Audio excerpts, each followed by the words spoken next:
What's up, YouTube? This is week 3 and shot 3 of testosterone. Um, it is. I had my appointment today in Boston, and it went very well.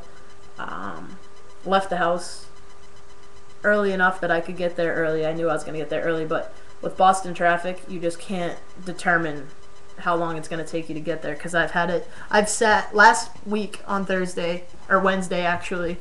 I sat in traffic for 17 exits, stop and go traffic, and it was the biggest pain in my ass. It was a good thing that I left as early as I did, because I only ended up being like 5 minutes late.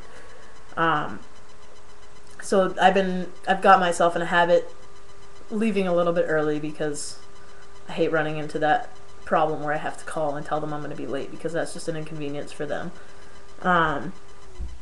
But on the way back was where we hit traffic, and it took us 2.5 hours to get back, which was a pain in the ass. I'm gonna try and go through this list kind of quick, because I had a long day, and I'm like ready to just kick back and relax. So to start everything off, I would have to say that my voice is scratchy-er today than it has been, but all week it's been more scratchy than it ever has. It's to the point now where I have to clear my throat quite often, and I can't sing for the life of me. I can't hold a note, and it's very discouraging, because I knew this point would come, but I'm not ready for it yet. Well, I'm definitely ready for it when it comes down to my life change, but I'm not ready for it when it comes down to my music, because singing is my life, man. Like, I don't want to lose that, you know? Hopefully it comes back. For hair, I haven't noticed too much of a difference with hair. I noticed a little bit, like, I don't want to say more hair above my lip, but I definitely have longer hair than I have had. My sideburn hair is growing out longer, not darker, but definitely longer. My legs, I don't notice the hair getting much thicker, but I notice that it keeps moving further and further up my legs, because before I started taking tea, I had hair up to probably like an inch or so below my knee, and now it's well covering my knee, and like probably an inch or so getting thicker above my knee. And I think the coolest thing about my hair growth lately is I have one black hair where'd it go? Sorry, right there. One black hair right there, and one black hair right there, which is about as symmetrical as you can get with hair symmetry, because they're the only black hairs that I have on my arms, on the entire thing. That's all I got for black hair, which is kind of neat. Moving on, my fat redistribution. My waist is getting a little bit smaller. I don't have much to pinch anymore on the side. My thighs are, like, I guess you could say, becoming smaller, but I think it's more just muscular than anything from working out. I don't think that has anything to do with the testosterone.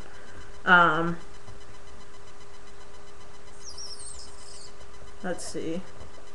I've been told that my face looks like it's slimming out and becoming more slender, but I can't say I've noticed.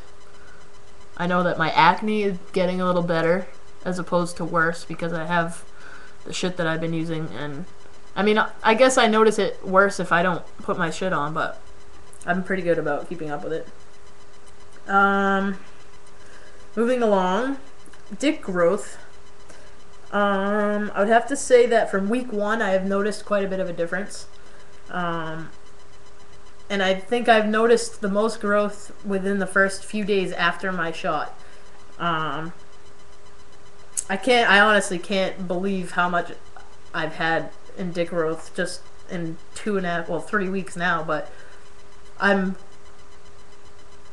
kind of excited to see what's going to happen in the next 3 days if it keeps following this pattern after week 3, because I can't imagine that it's just going to keep getting bigger. But hey, big dick is a good dick. Not that makes me a man, but I'll take it if I got it. Let's see. My moods. I haven't really noticed much with my moods. I don't notice. I've had a lot of crazy shit happen. I recently quit my job, and I'm moving back to Maine, which is all very positive stuff in my life because my family is finally accepting me for me, and I want to be closer to them now that they do. Um, I can't be any more thankful for how accepting my family is with this change, and it makes me want to be closer to them because the past 3 years I haven't even wanted to go home because I haven't exactly felt like I could. I mean, I know I could go home, but I just never wanted to go visit. It just didn't seem worth it to me. But now I have this new relationship established with my parents, and I want to see them as often as possible, so I'm going home. um, but I would definitely have to say that my outlook on life is just so much more positive. I have like this. I've had people tell me that I have like this new aura about me where I like enlighten moments because I'm just so happy all the time. And I'm not a very I mean, I'm an outgoing person, but I'm not the kind of person that walks in the room and I'm center of attention. You know what I mean? I love making people laugh and I love being like the humor of a crowd, but it's nothing that it's not anything that I'm known for. But now apparently I can just make people feel better, which I'm glad that I rub off on people because I love being this happy. I just love being this happy.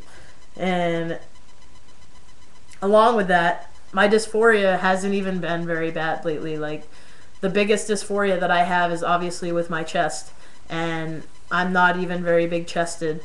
So it's not like it's something that it's fixable with a binder, but only fixable to everyone else because to me, I still notice that they're there, and it's just very frustrating for me. The worst part of it all is definitely the gym because I don't wear a binder to the gym. I just wear a compressor, and it doesn't exactly bind me. It kind of does the same thing that I guess a sports bra would do. But I guess I wear a big enough muscle shirt that you can't really tell anyways. But it's a personal thing. It just, when I'm at the gym, it's on my mind a lot more because I feel like everybody's staring at me as it is. I go to Gold's Gym usually around 12 or 2 o'clock in the morning, and there's usually only 4 to 5 people there, but I've had guys walk by me and make stupid comments just because they can tell that I'm a girl and I look like a legitimate dude. So I mean, it's just uncomfortable going to the gym. I think for any trans guy or any trans girl who goes to the gym, I think it's just uncomfortable for us no matter what we do. Until we know that we're passable, you know what I mean? I have people tell me all the time that I pass quite easily as a guy, but I don't think I do yet. And I know that I will, and I know I'll be more comfortable as time goes, but it's just always going to be something on the top of my mind, and I'm going to always be thinking about it. I think that's about it, everybody. I'm not going to lie to you. I'm going to be making another video right after this one because I would like to introduce somebody. They're not with me, but I'm going to talk about somebody who I hung out with for today, and I hope you guys stay tuned to check it out.